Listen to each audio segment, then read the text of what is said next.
コンメシ美食屋店長の MDS です。みんなオイルリグ周回してる？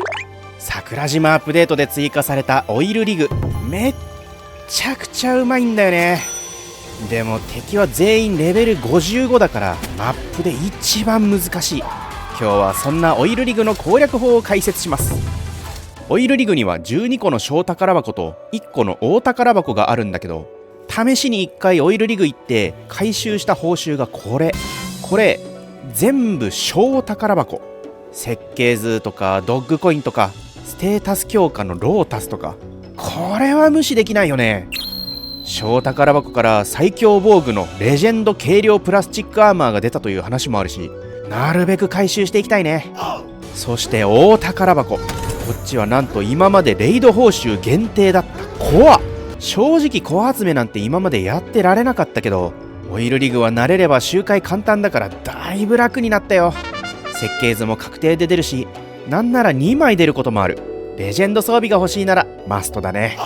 オイルリグの旨味は宝箱だけじゃないよ。敵のレベルが高い分経験値もめっちゃうまい。しかも向こうからわらわら走って集まってくれる。車線を切れば攻撃もしてこないから、こんな感じで一網打尽も余裕。一周するだけでレベル上げはこの通り。アイテムを集めるついででレベル上げもできちゃう。これが討ボス周回との違いだね。そんなオイルリグ攻略でおすすめの装備はロケットランチャーとテラグラップリングガン。ロケランは複数の敵に同時に攻撃できて距離減衰もないのが強いね。ひるませられるのも強い。もちろんショットガンやアサルトライフルで攻略してもいいんだけど、集団の相手はしんどくなるし、レベル差があると倒しきれなくて返り討ちにも遭いやすい。安全に行くならロケランだね。ちなみにロケランはリロードが長いけど、右下の装填数が1になったらすぐ武器チェンするとちょっと早く撃てる。相手は死ぬまでひるむ。そしてグラップリングガン。パルワールドの敵は律儀に地面を移動するから、プレイヤーが空中を移動すれば敵を置き去りにできるんだよね。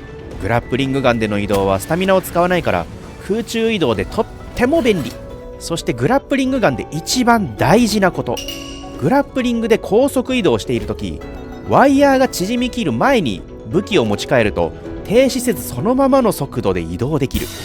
遠くまで高速で移動するのにも使うし、高いところに登るのにも便利だね。オイルリグの手すりなんかはなぜか崖登りしづらくなってるんだけど、グラップリングガンは刺さるから簡単に飛び越えられる。これができるとできないとじゃゲームが違うから、ぜひマスターしてね。じゃあ実際に侵入してみよう。侵入方法は大きく分けて3通りかな。1つ目はアズレーンで海から。オイルリグは水上パルで近づくとビームを撃たれないっていう水上パル救済要素があるんだよね。ただビームは来なくても人間に見つかれば撃たれるし、下から上に上がるのはちょっと大変。ブシガエルがいればひとっ飛びできるけど、そもそも移動も遅いから周回するにはちょっと微妙かな。2つ目はジェットランでゴリ押し。ジェットランがいるならこれが一番楽だね。ジェットランで近づいてビーム撃たれそうになったら真上に上昇。十分高いところならビームは飛んでこないからスタミナ切れまで近づいて、そこで降りたらあとはエアムルグだね。そして3つ目はジャンプ台を作ってグラップリングエアムルグ。この移動はライドパルを使わない分プレイヤーのスタミナはある程度欲しいかも。その代わり育成に連れていくパルを増やせるのがいいね。そんなこんなでオイルリグに上陸したらまずは大宝箱探し。大宝箱の位置は4箇所の中からランダムで1箇所。なんで大宝箱を優先するかというと、オイルリグの大宝箱は開けてから30分で復活するんだよね。そして小さい宝箱は大宝箱に連動してる。つまり大宝箱を開けないと小さい方は一生復活しません。だから先に大宝箱を開けておきたいんだよね。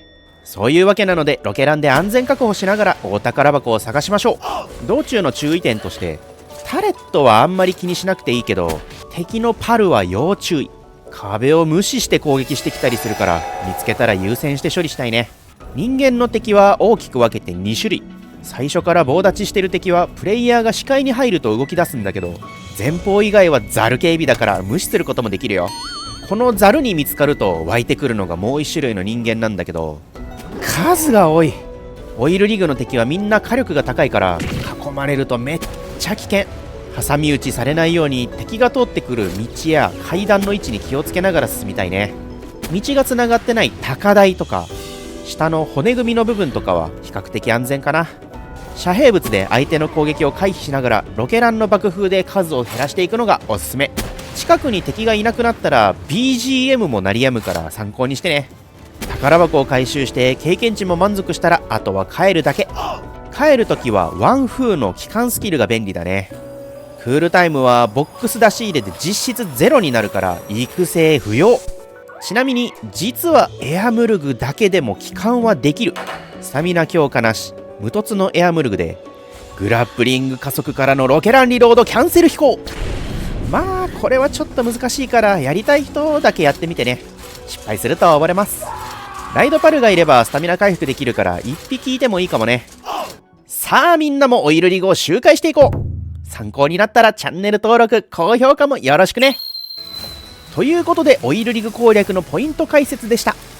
オイルリグ行ってみた人はどうだったかコメントで教えてね。質問はコメントでも配信でも受け付けてるからぜひ配信も見に来てね。それではここまでご視聴ありがとうございました。また次の動画でお会いしましょう。バイバイ。